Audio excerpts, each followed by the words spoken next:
రాష్ట్ర ప్రభుత్వం ప్రవేశపెట్టిన బడ్జెట్ ప్రజలను మభ్యపెట్టే మోసపూరిత బడ్జెట్ అని సిపిఐ రాష్ట్ర కార్యదర్శి కె రామకృష్ణ విమర్శించారు. సిపిఐ ఏలూరు జిల్లా కార్యాలయం స్ఫూర్తి భవనం నందు శుక్రవారం మీడియా సమావేశంలో కె రామకృష్ణ మాట్లాడుతూ గత ప్రభుత్వం 5 ఏళ్ల పాలనలో రాష్ట్రాన్ని విధ్వంసం చేసిందని విమర్శించిన కూటమి ప్రభుత్వం 8 నెలల పాలనలో ఏ మార్పు సాధించిందో చెప్పాలని ప్రశ్నించారు. రాష్ట్ర ఆర్థిక మంత్రి పయ్యావుల కేశవ్ ప్రవేశపెట్టిన బడ్జెట్ పేరు గొప్ప ఊరు దెబ్బ అన్న చందంగా ఉందని ఎద్దేవా చేశారు. 3,22,359 కోట్ల భారీ బడ్జెట్ ప్రతిపాదించారని, రెవెన్యూ లోటు ద్రవ్య లోటు ఏ విధంగా పొడుస్తారో బడ్జెట్లో ప్రతిపాదించలేదని విమర్శించారు.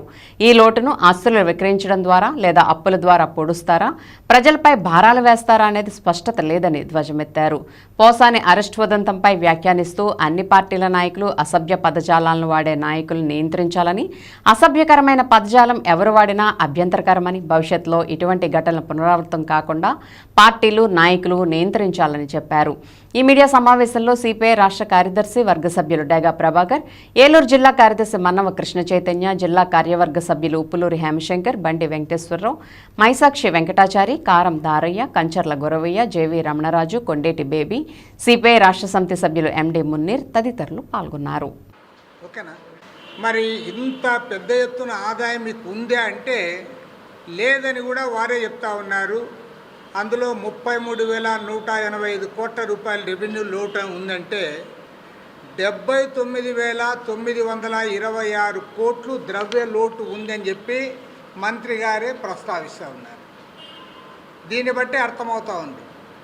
ఇవాళ 3,22,000 కోట్ల రూపాయల భారీ బడ్జెట్ ప్రవేశపెట్టారంటే మరి ఇంతకంటే అతిశయోక్తులు మరొకటి ఉండవని నేను అనుకుంటున్నాను. నిజంగా పోలవరంకి కేంద్రం నిధులు ఇస్తూ ఉంది కాబట్టి ఆ పోలవరంకి ఇచ్చే నిధులు కూడా పక్కన పెడితే మీరు కేటాయించిన మొత్తము 11,314 కోట్ల రూపాయలు మాత్రమే.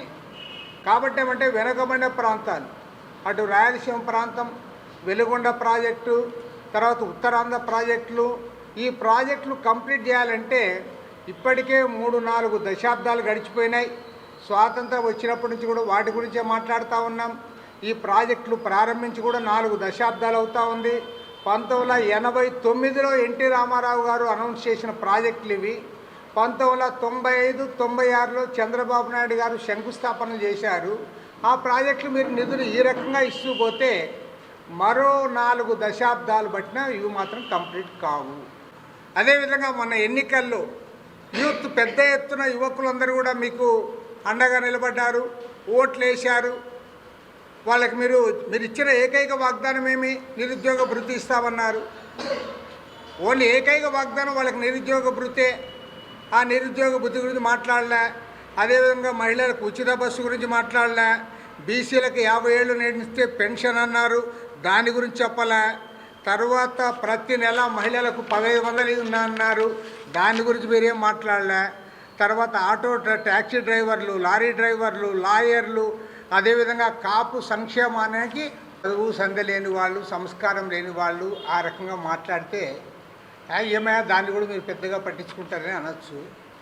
కానీ అతను నాట్ ఓన్లీ సినిమా యాక్టర్, ఒక రకంగా చెప్పాలంటే పెద్ద రైటర్ కూడా. ఆయన బాగా చదువుకున్నవాడు, పైగా ఎంతో చైతన్యవంతమైన గుంటూరు జిల్లా పెదకాకాని వాళ్ళ ఊరు. మరి అలాంటి మంచి ప్రాంతం నుంచి వచ్చినవాడు. అలాంటి వాడు దిగజారి, ఎందుకంటే ఒకే లీడర్లు మేము కూడా విమర్శిస్తాం, వాళ్ళు మమ్మల్ని విమర్శిస్తాం, పెద్ద తప్పు లేదు. కానీ పాపము మహిళలకి ఏం సంబంధం? పవన్ కళ్యాణ్ భార్య, ఆమెకి ఏం సంబంధం? అంత నీచంగా మాట్లాడితే నిజంగా నేను ఒకటే చెప్పదలుచుకున్నా, ఏ రాష్ట్రంలో కూడా, ఏ ఇతర రాష్ట్రంలో కూడా ఇంత అధ్వానంగా లేదు. ఓన్లీ ఆంధ్రప్రదేశ్. కాబట్టి ఏమంటే ముఖ్య నాయకులందరూ కూడా ఇలాంటి వాటిని కంట్రోల్ చేయాలి. అది నాట్ ఓన్లీ జగన్మోహన్ రెడ్డి కానీ, చంద్రబాబు నాయుడు గారు కానీ, పవన్ కళ్యాణ్ గారు కానీ ఇలాంటి వాటికి ఫుల్ స్టాప్ పెట్టించాలి. వీటికి భవిష్యత్తు ఇలాంటివి జరగకుండా చేయాలని కోరుతున్నాను.